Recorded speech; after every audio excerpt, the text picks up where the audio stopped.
Hello, I'm the Dark Master, and welcome back to the Kirby Right Back at Ya Retrospective. In today's video, we shall be covering episode 26, Hour of the WolfWrath, / Sword and Blade, Loyal and True, or as it's known in the Japanese original, Loyalty, Sword and Blade.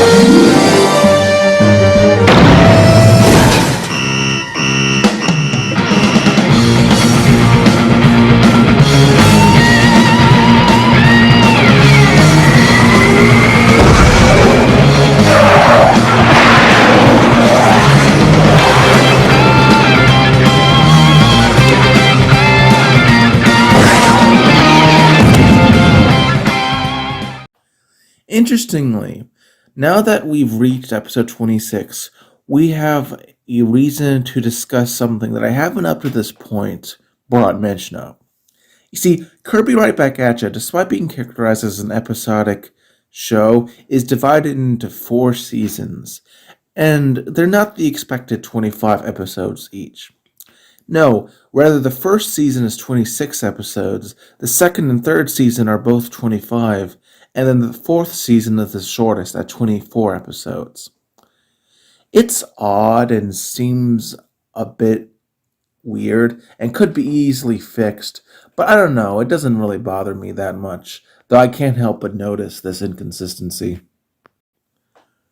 This episode was released on March 30th, 2002 as the 26th episode in Japan, while in North America it was released on November 30th, 2002 as the 24th episode, due to changes in release dates of other episodes as opposed to anything wrong with the episode in and of itself.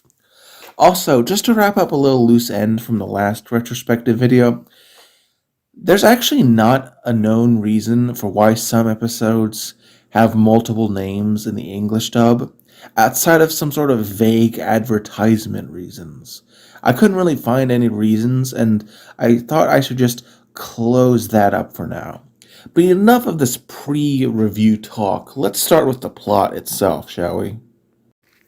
The episode opens to a stormy night at Castle Dedede, as right off the bat, we see King Dedede via the power of reused animation, ordering the monster of the week, while the enemy sales guy watches. And we see none other than WolfWrath.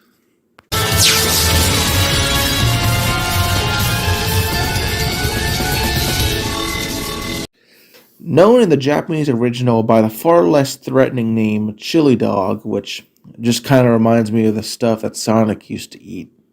He has a voice in the Japanese original, that being Nobuo Tobita, who also voiced 004 from Cyborg 009.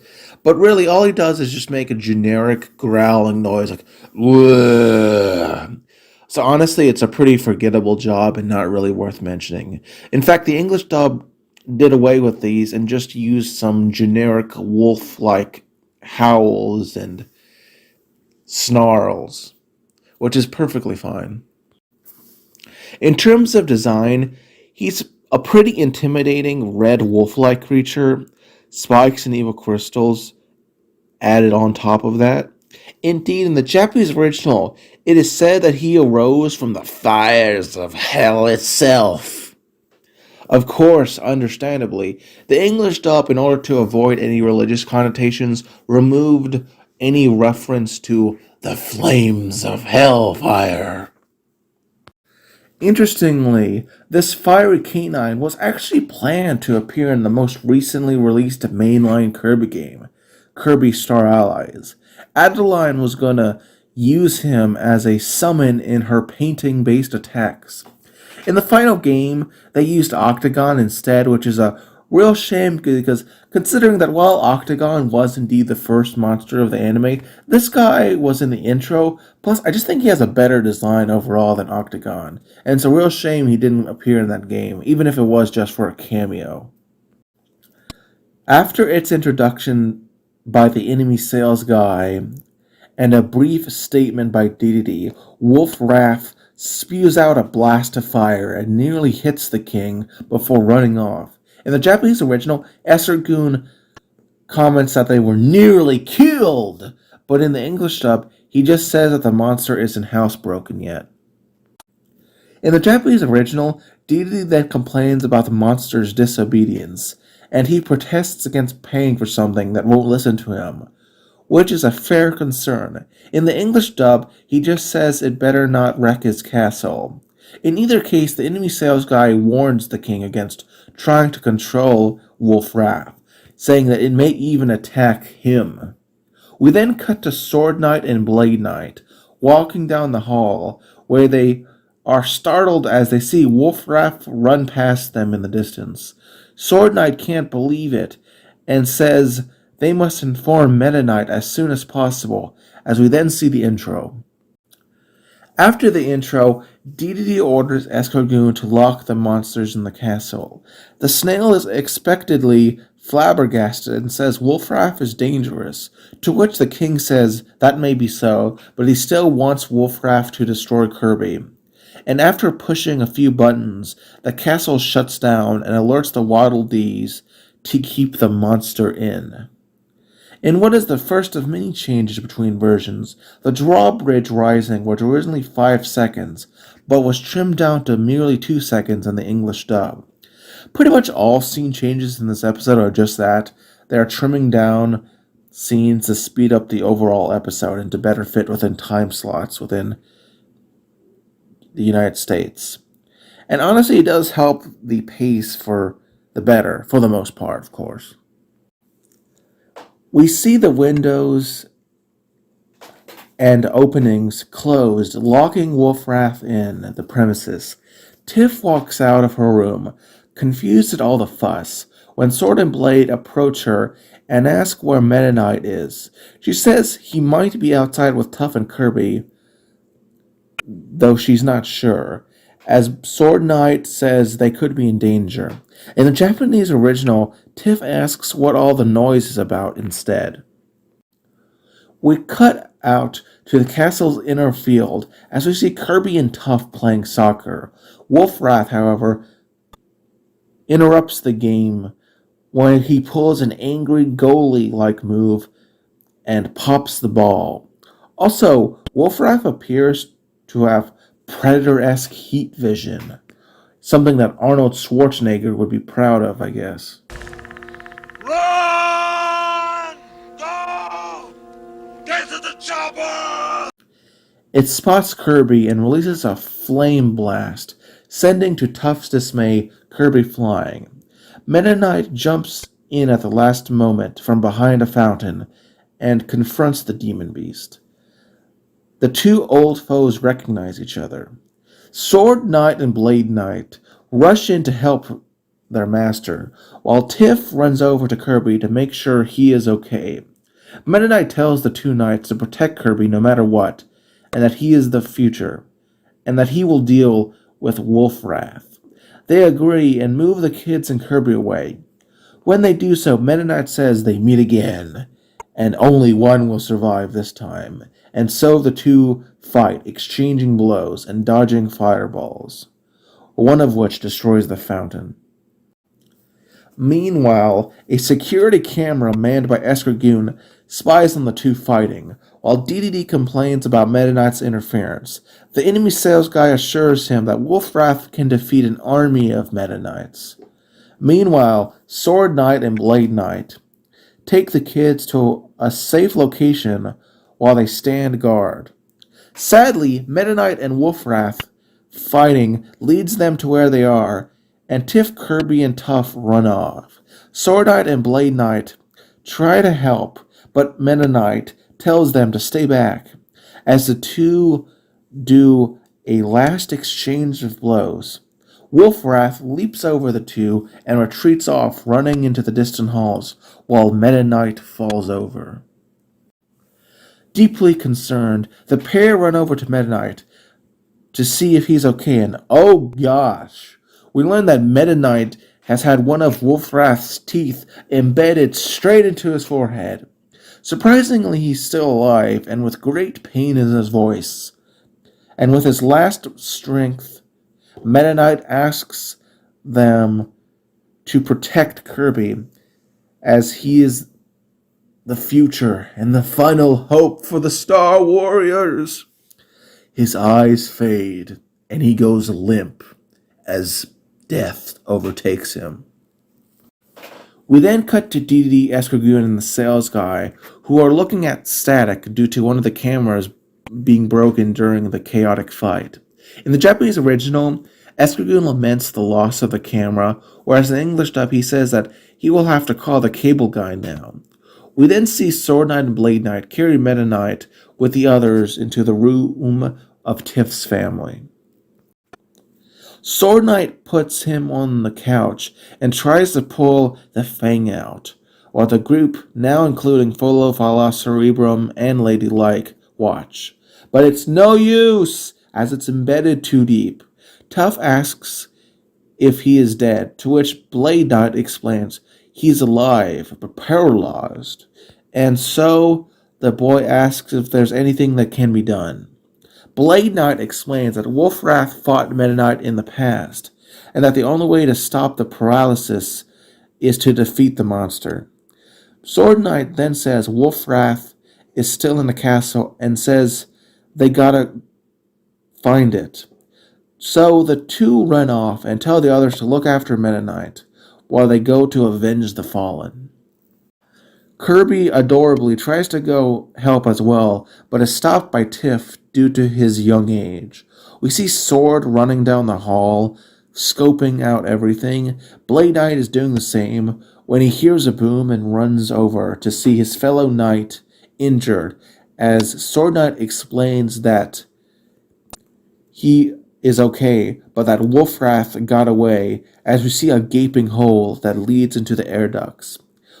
We are then treated to WolfWrath's perspective while he's running through the air ducts. In the Japanese original, this scene lasted about 12 seconds, whereas the English dub thankfully shortened it to a little under 5 seconds. We then cut to Escargoon yelling about the kitchen, literally shaking the frame itself. Escargoon demands to know what is going on in the kitchen. In the Japanese original, he asks if they are still cooking, to which Waddle-Doo replies that DDD made them stop because it's an emergency, to which DD tells them to bring food anyway. The English dub demands more food, to which Waddle-Dee replies, complaining that they just served DDD a 10-course meal. Waddle-Doo then proceeds to hurry up and bring the food. In the English dub, there's a little chant added, but all is not well in the kitchen as we see something fall down, which alerts Sword Knight and Blade Knight to go investigate.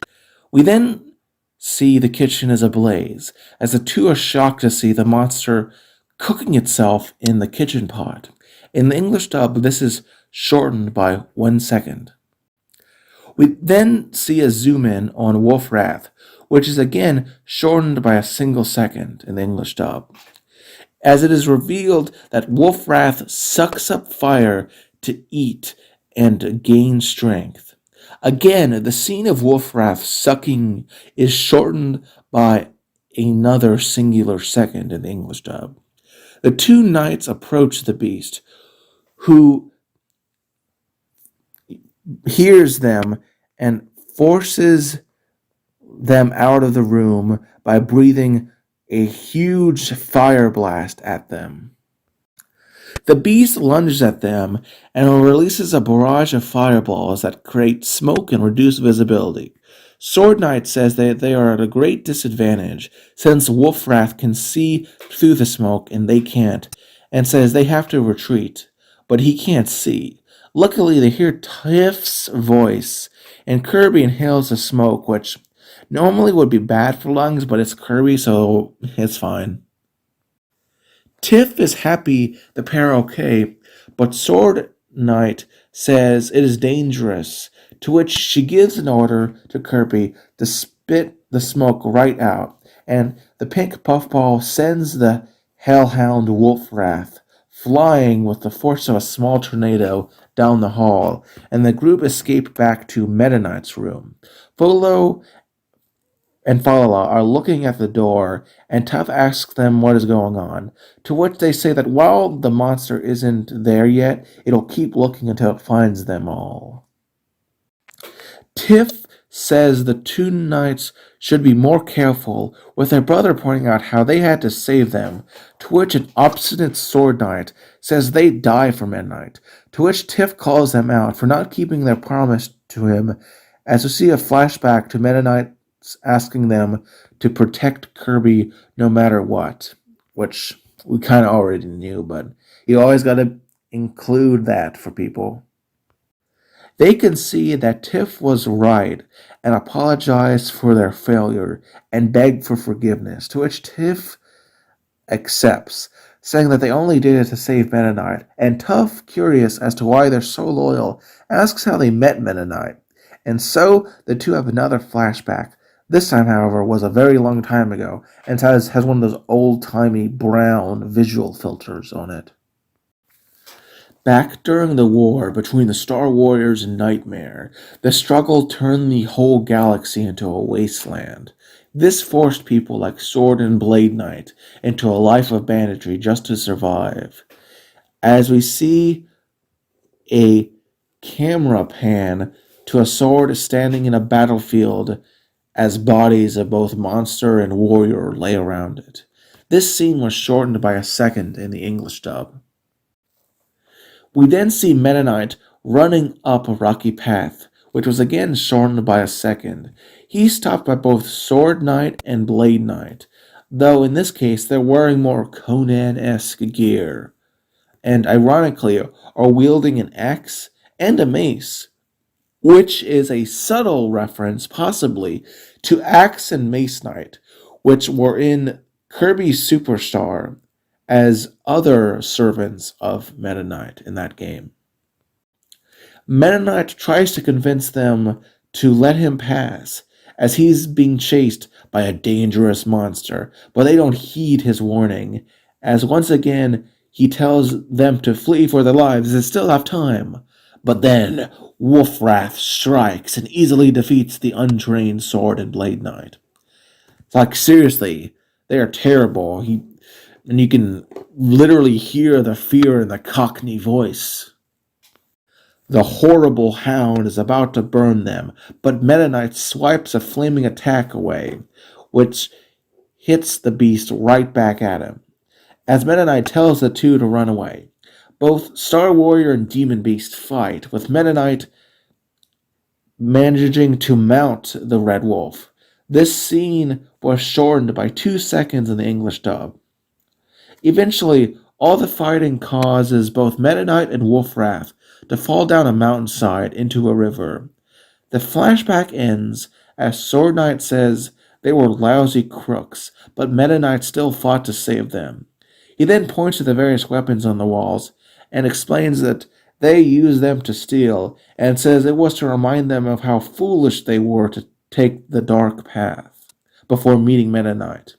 In the Japanese original, he says it's a reminder of Meta Knight's kindness. Both are perfectly sentimental. The two say they have to defeat WolfWrath to save Meta Knight, and they got to do something. Both Tiff and Tuff remark how tough this all is, to which both of the knights say they've learned that it gets its energy from fire. Suddenly, smoke billows into the room. We then cut to King Dede, who is eating another, I presume, 10-course meal, who is demanding to know why the guards have not caught WolfWrath, while Escalune checks the cameras as they locate the fiery canine, which then proceeds to shoot at the camera. Shocked The snail then proceeds to turn on some other cameras, only to see sections of the castle ablaze. In the Japanese original, the king is enraged that his castle is burning and demands Nightmare Enterprises pay full compensation, to which the enemy sales guy claims it's a small price to pay if Kirby is defeated. In the English dub, after the king demands an explanation, the sales guy says a sarcastic "oops" and says that he forgot to mention WolfWrath needs to set fires to get the strength for his attacks. This is the final script change of the episode. DDD, angered by this, orders his men to throw WolfWrath out. First, the castle windows are opened to let the smoke out, which in the dub is shortened by 2 seconds. The drawbridge is lowered, again shortened by a second in the English dub. We then have a pan of the smoldering castle, which was shortened by 2 seconds in the English dub. We see Waddle Doo ordering the Waddle Dees in their efforts to stop all the fires. Overall, the scene was shortened. The scene where they were extinguishing the fire is shortened. The scene of the upwards camera pan along the hoses is shortened. The camera pan sideways to display all the Waddle Dees was shortened. The camera pan the opposite way to display all the exhausted workers was also shortened. All told, these changes to the fire being put out are the final scene changes of the episode, as the camera pans across the castle being extinguished was shortened by 3 seconds. All this water from the sprinkling system and the efforts harms WolfWrath, and he runs away. WolfWrath yells out as it turns out that water hurts him, and he runs out of the hall into the exterior sort of green space of the castle, as both Blade Knight and Sword Knight say it is getting weaker. As many Waddle Dees run for their own lives, the pair of Knight, sensing an opportunity, jump in to attack as Tiff warns them to be careful, and Kirby looks angry. The two fight the dreaded demonic direwolf, and Kirby, in what is one of his few acts of taking initiative, grabs Meta Knight's sword and is very angry, and jumps off to join the fight, despite Tiff's pleading him to not do so. Sadly, the sword is a bit big for Kirby, and he loses his balance, and Tiff calls the Warp Star to help, to which Kaboo sends it, and the Warp Star catches Kirby and rams into WolfWrath, which sends the beast flying out of the front gate. It tries to run away, but pauses when it sees a river that happens to be preventing its forward movement. Blade and Sword Knight chase after it, and it breathes some fireballs at them. Luckily, they dodge them and engage the beast, who, scared of the water, leaps over them to escape the tight spot it found itself in, and runs along the bank. But we see Kirby riding the Warp Star, which soars down. The WolfWrath, thinking it's clever, dodges it easily, but then has Kirby jump off the Warp Star and hits the beast right on the head. But sadly, for reasons unsure, Kirby's hit on WolfWrath no-sells, and the pink puffball is sent flying, much to the fear of both Sword and Blade Knight. But Kirby, recovering, proceeds to take initiative once again and sucks up Galaxia. And I swear, Blade Knight asks, what is he on? Confirming that drugs do indeed exist in the land of Kirby. And so, Kirby inhales Galaxia, becoming...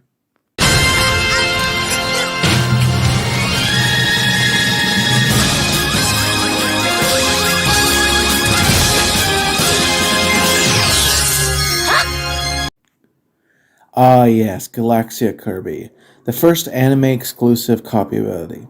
In reality, it's basically just a more powerful sword Kirby with Galaxia instead of a regular sword. Sure, it's not the most original, but I don't know. There is a certain charm to see Kirby wielding Meta Knight's own sword. Plus, the design is cool, and really, this show greatly expanded its lore to the point where it's essentially created the sword. Though that is a topic for a future episode. Kirby dives down, and WolfWrath spits fire at him, which the pink puffball easily bats away. As he dives to attack, the monster accidentally puts its foot in the water when it tries to dodge, causing it extreme pain and causing it to roll about in a frenzy. This gives Sword Knight the idea to push the monster into the water, as it is his weakness. Meanwhile, WolfWrath, with his strongly cracked foot, gets a second wind and manages to shoot down Kirby, who falls to the ground with a barrage of fireballs. The two knights then again charge at the demon wolf, and while batted away, Blade Knight manages to impale the wolf's injured foot with the sword, creating a scene from the intro to be seen. Look at that. Ow, that actually does feel painful. Sensing an opportunity, Sword Knight tackles WolfWrath, and with the help from Blade Knight, they push WolfWrath into the water as Kirby recovers from his fall. We see the three fighting each other in the steamy waters, and so Kirby hops on his Warp Star.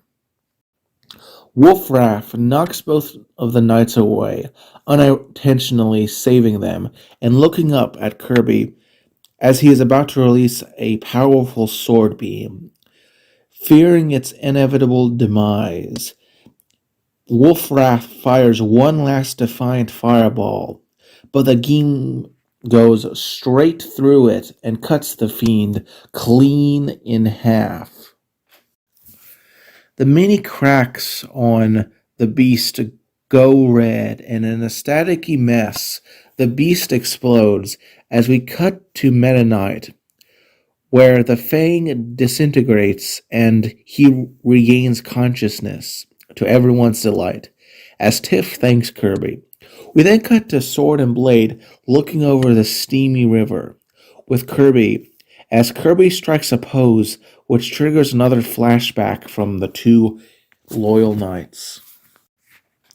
This final flashback is when the two swore allegiance to Meta Knight, as the great hero asks if they are certain, to which they confirm, and Meta Knight explains how he is looking for a new warrior destined to defeat Nightmare. Interestingly, this isn't necessarily a change between versions, but very interestingly, most of the time in the English dub, they use the term enemy instead of nightmare. I guess it's just one of the times where it kind of snuck in, though it works fine.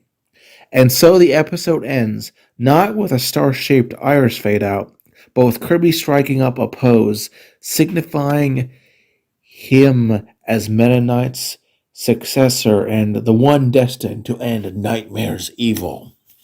Now let's talk about the positives, the negatives, and my final thoughts of this episode. Firstly, I want to commend this episode's structure, as it really stands out compared to other early episodes, as we have the monster introduced very early on, and plays an active role throughout the entire episode. Indeed, this is a very distinct structure as opposed to some other episodes from the earlier parts of this anime. Heck, to ramp up the tension which is caused by this episode, this is one of the few times Meta Knight gets hurt in the entire anime. And it does show that WolfWrath is no joke. Speaking of him, WolfWrath is one of the best villains of the show, and definitely one of the most iconic, at least, due to him being in the intro. He truly is a grave threat, and it really is a shame that he never appeared in the games. He also is quite developed, as even though it's pretty simplistic, the ability that he feeds on fire and sets fire to grow in power, and that he's weak to water, is a simple yet very effective moveset. Galaxia Kirby, while not the most original design, is pretty impactful as it symbolizes Kirby's growth as a Star Warrior, with the flashback at the end highlighting this. Speaking of flashbacks, I really like how the episode expanded more on both Blade and Sword Knight as characters, as beforehand they had been really more like just background characters that really only served to help Meta Knight. Here they actually seem to be more developed. Sure, Blade still speaks in some Cockney accent that makes it almost impossible to understand what he's saying, but still it works. Plus, it also highlights just the sheer impact of the conflict between the Star Warriors and Nightmare had in the wider galaxy, because admittedly beforehand it'd been more of a background element, and we didn't really get to know it, as Dreamland's rather isolated. Also, can I just say, this is one of the few times where I think that every single scene change in the English dub actually improved things. Indeed, while I liked both versions, the Japanese original did seem more plotting, and there were definitely a lot more scenes that went on for just a little too long. All that trimming really did help the overall theme. In terms of negatives, I can't really think of any outside of how maybe Tiff can come across as a bit annoying in her scolding of the two. And while I recognize that a lot of people in general think Tiff is very annoying, I simply don't really think that this is the case. I think her attitude and what she said was really justified considering the broader context of the episode. Though again, I can understand why she comes off as annoying to some people. In conclusion, this is one of the best episodes of the anime. I highly recommend you check this one out and not miss it. You will enjoy it if you do, trust me. I am the Dark Master, and join me next time on the Kirby Right Back at Ya Retrospective. Have a great day and beware the flames of hell.